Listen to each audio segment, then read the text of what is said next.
আমার মার সাথে, বিশেষ করে আমার বাবার সাথে।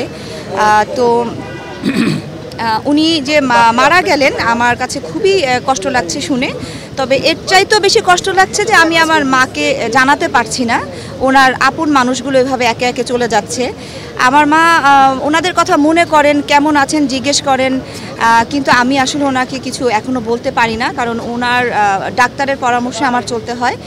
আম্মাকে যেভাবে রাখতে বলা হয়েছে সেভাবে আমার রাখতে হয়। আমার মার সুস্থতার জন্য মৃত্যুর খবরগুলো ওনার কাছ থেকে একটু দূরে রাখতে হয়, যে কারণে আমি বলতে পারছি না। আর কি জানো, প্রবীর মিত্র মামার ছেলের সাথে আমার কথা হয়েছিল পরশুদিনই যে আমি দেখতে যাব।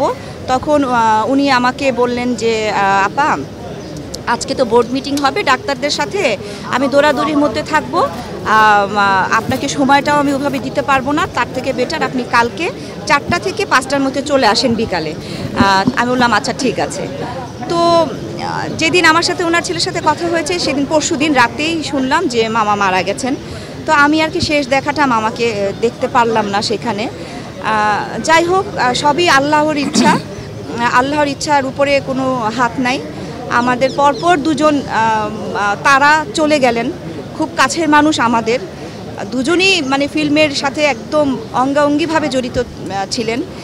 আমরা সবাই শোকাহত, আমরা ফিল্মের মানুষজন আমরা সবাই শোকাহত, এবং শিল্পী সমিতির মানুষজনও সবাই দেখলাম যে সবারই মন খারাপ। এটা আসলে আক্ষেপ থাকারই কথা, এটা তো অবশ্যই আক্ষেপ থাকবে, কারণ মানে এই মানুষগুলোর সাথে সবসময় উঠা বসা ছিল একটা পরিবারের মতো। এখন পরিবারের মানুষগুলোই যদি খবরাখবর না নেয় তো এটা তো কষ্ট লাগারই কথা।